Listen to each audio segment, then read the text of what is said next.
Good Hooligans. Season 8. Game of Thrones is upon us. We're talking winter is coming. Fur cloaks are back. Dragons are flying. Now, we're going to get into some spoilers, but this is going to be a pretty quick one.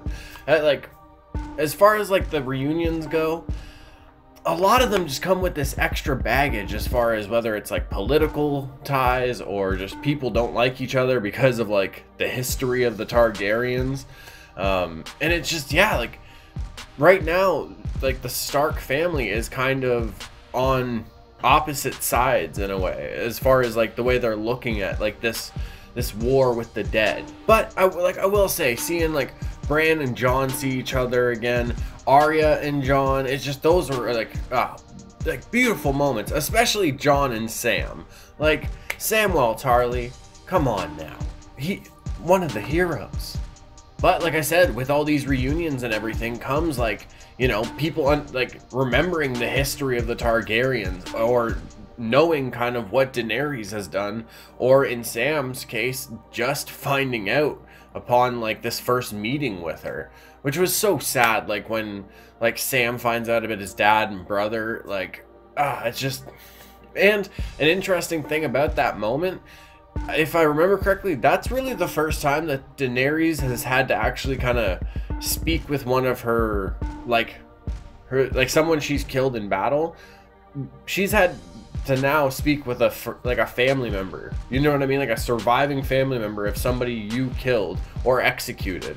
And I think this is the first time she's had to actually kind of face those I guess consequences or emotions, whatever you want to call that moment. Yeah. And one I don't know if a lot of people will talk about is Arya and Gendry seeing each other again was really, really cool. And it's crazy too, because nobody knows what Arya's done, as far as this badass that she's become.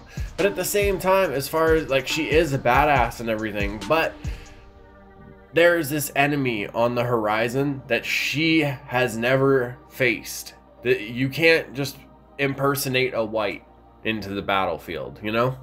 Or maybe she can. Oh my god. It's the Walking Dead. Also, the Hound making that axe, getting Gendry to make the axe out of dragon glass. And those carts, you saw how much dragon glass they were able to mine out of those caves. It's just, oh my goodness, folks. I think here's one thing as far as what I'll say for the Hound. Because we're not really sure what's going on with the Mountain, whether he's really fully dead or fully alive. We're not really sure where he is. I think the Night King will have some sort of influence on him, or that the dragon glass kind of weapons might have a real big effect on him. And I don't know, maybe the Hound knows that, because I remember in the meeting with Cersei and everybody, he says I know you're still in there, brother, I know what you are, kind of thing. And I don't know, that'd be really interesting. Now we're going to talk about Jon finding out the truth about who he is. Lyanna Stark, Rhaegar Targaryen, you the baby boy. But even that moment, it comes with this whole Sam dealing with his dad and brother and kind of using that as an example, and his emotions in a way to kind of lead the moment, because he asks Jon, you gave up your crown for your people, would she do the same? And he actually tells Jon how he is actually the rightful heir to the throne. My goodness, I wonder how much that's going to play a role, because if Jon doesn't bring it up, it might be, I don't want to say the hatred, but the anger towards Daenerys might force somebody else to bring that up. And that could cause a whole other mess of issues in the moment. And Jaime gets to Winterfell, and the first thing he sees is Mr. Bran. Bran probably knew he was coming, to be honest. But I don't know. I am actually really interested to see them in their reunion, because Jaime is such a different character than what we saw in season 1 and everything. Emotionally and everything, he's just a completely different person.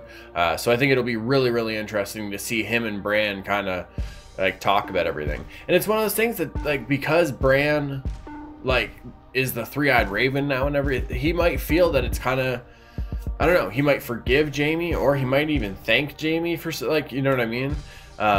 And with that moment, I would just kind of side note here with, like, Bran, when he tells Sam, like, you know, you're his brother, you should tell him the truth. I don't think he means that as, like, he doesn't like Jon or something. I think it's more of, for Bran, he sees himself as a three-eyed raven. So it's not about, like, Tarly or Targaryen or Stark or anything like that. For him, he's just the three-eyed raven. He's not Bran Stark. Other people are going to call him that because that's how they know him. But, like, I hope this makes making sense.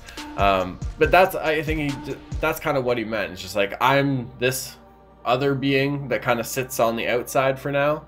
You and Jon spent a lot of time together and went through a lot together. So I think you should tell him, kind of thing. Oh, let's talk about Theon rescuing his sister. My goodness.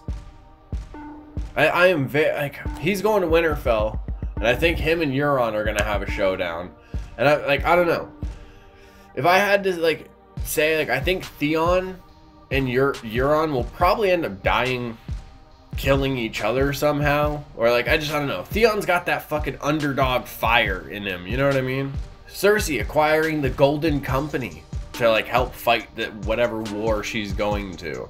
And I like actually how the writers and everything, because the Golden Company in the books, they actually go into, like, war and everything, or battles with these giant, like, war elephants. And they weren't able to do that because the Golden Company is brought in on Euron's ships, so elephants couldn't make the long voyage across the water and everything. And Cersei actually, like, voices, like, her disappointment for not having the elephants. And she's like, I really wanted those. And, like, as a fan, I felt the exact same way. Tormund and Beric Dondarrion. I can't remember the other guy's name from the Night Watch, so I apologize.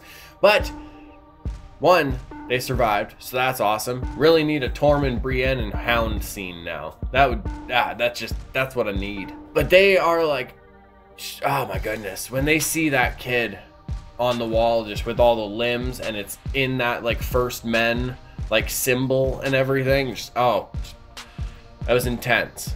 And I don't like creepy kids in horror movies. Like, that's what really gets me. So as soon as I saw, like, the pink with the eyes, no bueno. I don't know. Season 8 is going to be so intense, good folks. It's only 6 episodes, so we only have 5 left. And things are moving quickly. They are wasting no time. But it doesn't really feel like it's cutting corners or anything like that, because if anything, now is the time where all of these people are going to be coming together and kind of crossing paths and everything. So yeah, I don't know. Awesome first episode. I am very excited for this season. Also, the new intro. Ooh, that looks good. That was really cool, especially how we're going through the buildings and stuff now. They're going all out for this season, and I thank you for it. Okay, fine hooligans. Talked about some Game of Thrones. I'm gonna get up on that. Hope you folks enjoyed. If you did, hopefully you drop a little like. And if you're not subscribed to the channel, go ahead and join the Hooligan squad. Just a bunch of weirdos, nerdy kids, and just having fun. So, come on and join. There's a whole bunch of content on the channel. VR stuff, short films, vlogs, music, just a whole bunch of other stuff. Either way, mucho love you hooligans. Mwah, mwah, mwah for your beautiful fat cheese. Winter is here, motherfuckers. My goodness. Get your fur cloaks. It's time. My quiet kids, freaks, and weirdos, for the love of everybody, keep being weird.